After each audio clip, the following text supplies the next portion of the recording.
Everyone. We're really excited to show you workflows, which are live and launched in Slant today. So I'm going to give you first just a quick overview of what workflows are and the different triggers and actions and automations that you can set up with workflows. And then I am going to dive in on how to build those. And I'll show you a few examples of some powerful workflow automations that you can set up in your account. So in Slant now, over here on the left-hand side under automation, you've got a workflow tab that you can click on and you'll see your workflow library here, but you can click plus new workflow to dive into a new one. So the first thing you're going to be able to do is set up a trigger. Basically, the trigger is going to be what event happens, which then kicks off and triggers a set of actions. So if I go here, I can show you a list of all the different trigger types we have. So just as a quick overview, we've got different reminder triggers. So if it's a client's birthday, if there's an annual review scheduled, if it's the client anniversary date, then we have some household triggers. So if a household is created, whether it's a prospect or a client, if a tag is added, if a prospect is promoted to a client. We do have a few triggers coming soon, which we'll dive into later. We've got some meeting triggers. So if a meeting is scheduled or the meeting is completed, task created or completed, opportunity created or an opportunity moved to the next stage, and then email received. And then once you set up a trigger, you then can add an action to the trigger. So a lot of these triggers are going to be self-explanatory. You can add a tag, a note, you can create an opportunity on a pipeline, add them to a sequence, remove them from a sequence, start them in a project, send an email, create a comment on the household record. You can promote them to a client. We've got some really exciting AI features, which we'll be releasing in the future. And then you can also do branch logic. So if you want to have different paths where different actions occur based on different conditions being met, you can do internal notifications, email to team, or create tasks. So I'm going to walk you through a few different examples. The first one I'm going to do is an annual review or just a review scheduler workflow. So the trigger is going to be annual review reminder, and then you can set how many days before the review date you want these actions to occur. So say that 2 weeks before the review is scheduled, you want to send an email to the client and start them in a project. You could say 2 weeks before. And if you had specific conditions, like maybe you only do certain actions for different tiers of clients, you could set these here. But I'm just going to set a basic one. So 2 weeks before the annual review, and then I'm going to add an action. So the first thing I want to do is maybe send them an email. And so I want it to come from me. I want it to send to the head of household, and maybe I also want to CC either their partner or spouse. And then I can write the email content here. So when you expand it, you can write the email content. Let's just do, let's connect. And then when you write the email, you can use the curly brackets to insert a dynamic field or a merge tab. So if you want it to always say, hey, Gaskill family, and put in the household name, you could insert that right there and then continue. And then maybe after you send the email, you want to start in the annual review project.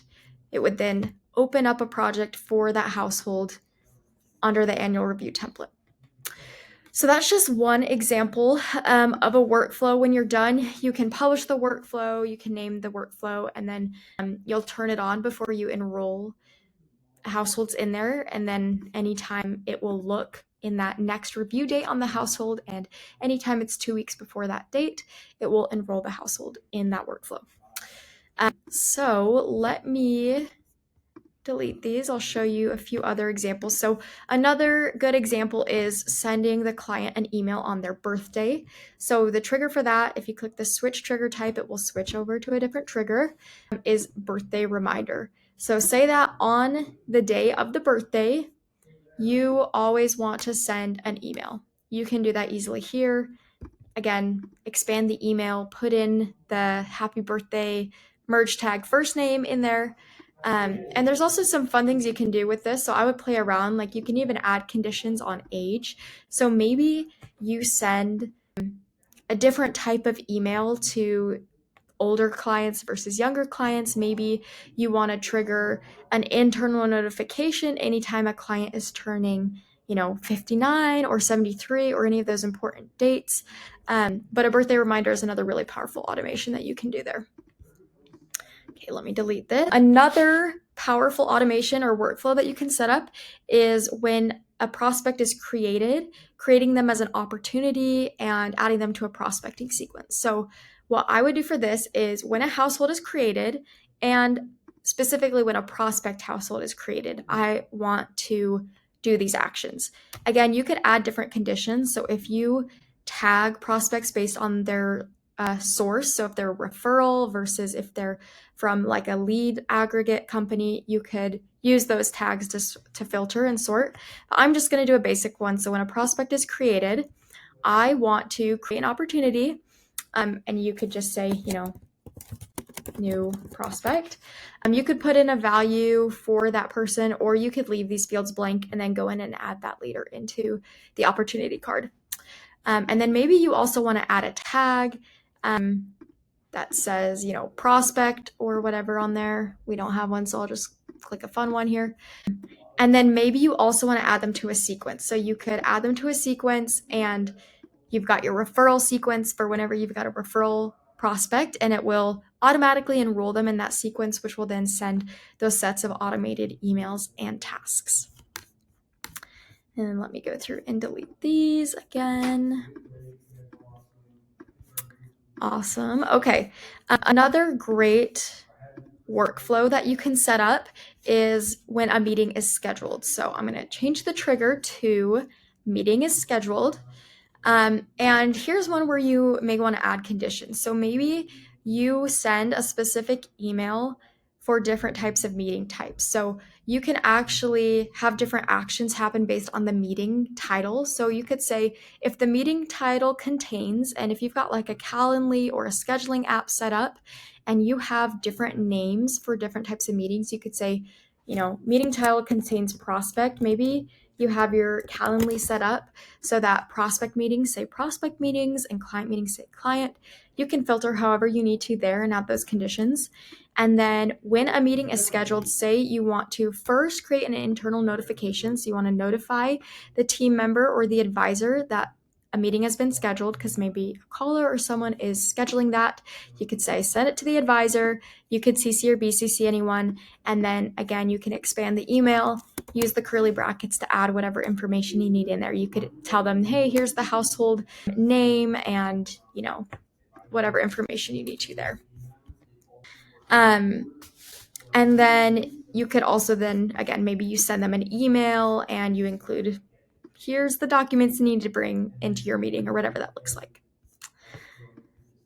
Great. Okay, let me delete these again and go through one more type of workflow. And this is when a prospect becomes a client and you have maybe a new client onboarding flow. So I would choose the prospect promoted to client trigger. And then for the action, maybe the first thing I want to do is start a project, and I want to add them to the new client onboarding project.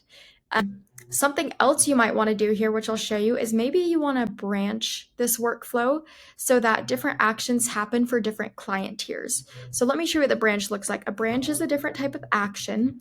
So if I scroll down and click on branch, it is going to now give me different paths where different actions will happen if the different conditions are met. So first, it's going to check if the condition here is true. So first I wanted to check if it's an A tier client. If it is an A tier client, then it's going to do these actions here. Otherwise, go here. And I could do this, I could add as many branches as I want. So if I want a B tier, a C tier, I could do that. And then you would add your different actions. So maybe for A tier clients, I want to create a task and remind them to get a new client gift, because I maybe want to buy different value gift based on the tier of client. So I would say buy a $250 client gift for my A tier. You could say when it's going to be due, set the task priority, and then also choose who it's going to be assigned to. And then maybe, again, if it's a B, C, or D tier, you're going to still send them a client gift, but maybe it's a $50 value or something. And then you could continue to add when a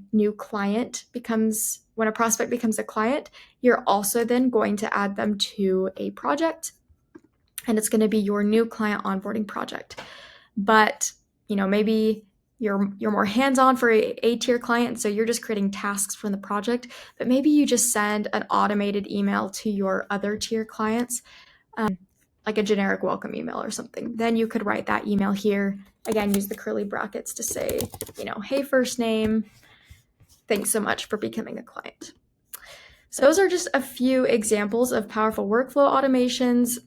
Again, if you have specific processes that you want to go over with our team, we're always happy to help you brainstorm, think through those, build them out here, and just keep checking back in. We've got a lot of exciting actions and triggers coming, which are just going to keep adding value to your automations.